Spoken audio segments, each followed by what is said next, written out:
Welcome to the Pennsylvania State House. It's great to be here. So this is where they signed the Declaration of Independence. 1776. Yeah. They signed the Declaration of Independence here.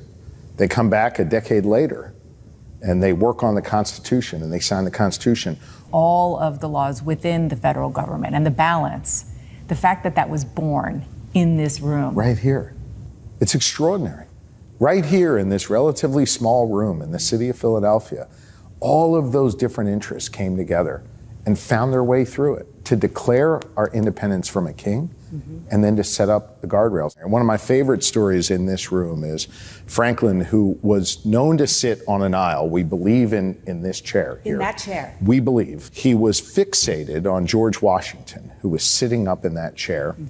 And what is on the top edge of that chair, you can see half of a sun. He was fixated the whole time on trying to determine whether or not the sun was rising or the sun was setting. And at the end of the Constitutional Convention, he rose to his feet and announced to the founders of our nation that he believed it was a rising sun and that bright days were ahead. I think that gives me chills every time I see that chair, to know that Franklin left this room with all of the challenges, even after speaking about how the Constitution was imperfect. He still thought it was a rising sun. He still had optimism in this new nation. It's an optimism I share today.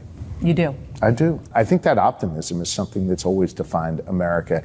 Even in this temporary moment where it feels dark and heavy, I think the sun is still rising. Things are hard now. Yeah. But not nearly as hard as creating an entire democratic government from whole cloth. Right. Which is what happened here. Yeah, and things are hard now, I think, because of the excesses and the corruption and the chaos of the executive. Something that our founders in this room debated, deliberated over. They were worried about creating a government where a king could form again, where one individual would amass so much power that you'd have tyranny all over again. I fear that we are finding our way back to that. I think, unfortunately, you have some profoundly and pathetically weak individuals in Congress who could learn a few lessons from the strong foundation that the founders set for us here in this room. You want to take me to see the Liberty Bell? Let's go see the Liberty Bell. Okay. So there's a quote: "Proclaim liberty throughout all the land unto all the inhabitants thereof." How do you interpret that in 2026? I mean, I think as a nation, over the last 2.5 centuries, we've been working to expand liberty, and we've been working to expand the promise of freedom. Only more recently do we have an executive who, again, I think has accumulated way more power than our founders would have hoped or would have liked, who's trying to restrict liberty, who's trying to put a litmus test on who gets more liberty than others. I think it's really dangerous and destructive, the language the president, by the way, even more so the vice president, uses, that tries to separate out certain Americans and determine which one gets liberty, which one gets freedom, and which one does not. What do you mean about the vice president? What words or what arguments do you think he's making that you said even more so than the president concern you? I think in many ways, his speeches overseas, many of the comments he's made here at home are designed to divide and separate Americans, trying to define what is an American outside the bounds of what the law indicates or what the Constitution. Are you talking about religion? What are you referring to? I think it's religion. I think it's race. I think it's origin. I think we have a president and vice president who are trying not to lift up all Americans, but to divide Americans and to try and put us in different buckets, different tiers, and try and say who's more American than someone else. And that in and of itself is un-American.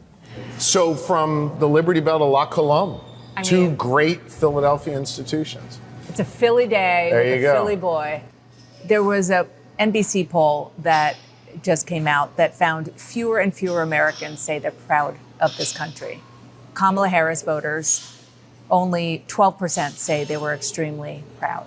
What do you make of that? Well, I'm a proud, patriotic American. I think we live in the greatest country on the face of the earth, and we have a lot of work to do to make sure that the promise of liberty that you and I talked about across the street is something that everyone can enjoy. We've got to fix our healthcare system. Our economy has too many challenges in it. So while I am proud to be a patriotic American, while I'm proud to live in this country, I'm also mindful that we have work to do. And I don't think that's mutually exclusive. I think one of the things that the founders made clear is that we were going to be a nation that was a work in progress, and we have a lot of work to do.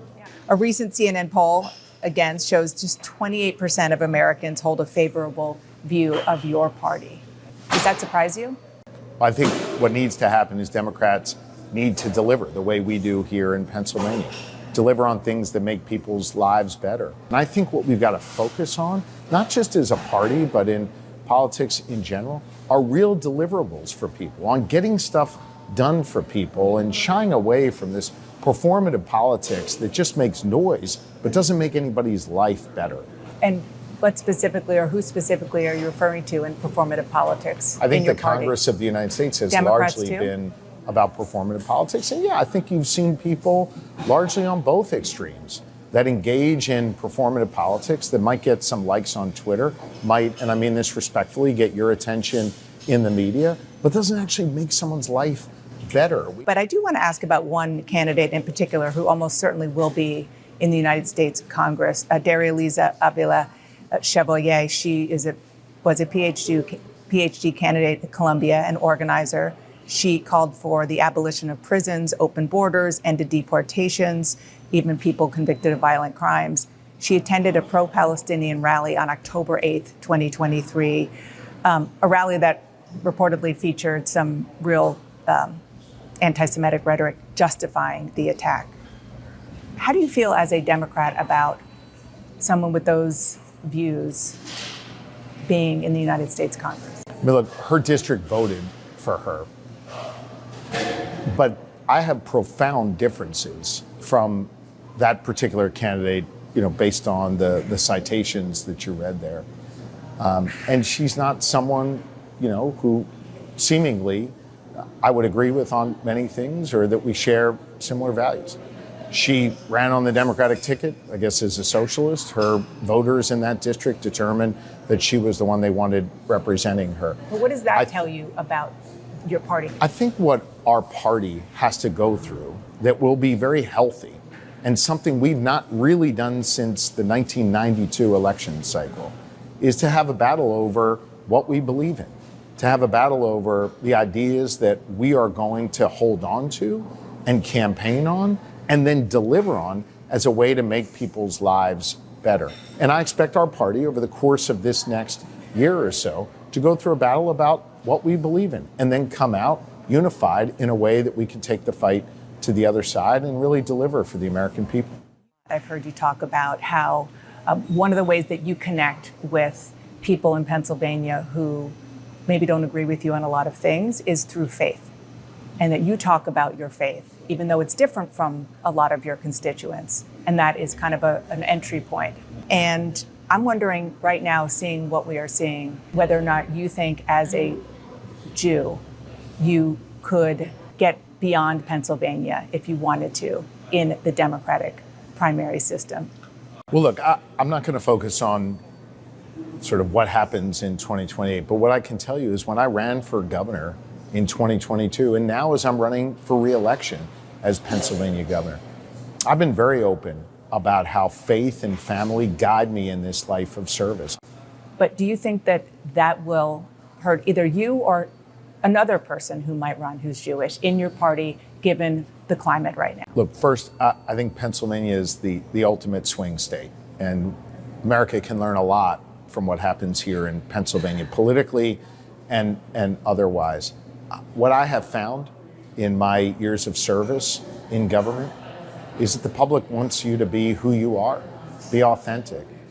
Let them know what motivates you to serve and why you do this work. My faith teaches me that no one's required to complete the task, but neither are we free to refrain from it. Very similar to what Ben Franklin preached about citizen participation in our Commonwealth, in our country, in perfecting our union. I think that is uniquely American, this idea that we all have a responsibility to get off the sidelines, get in the game, and do our part. That's what my faith teaches me. That's how my family raised me. That is who I am, and I'm not going to apologize for it.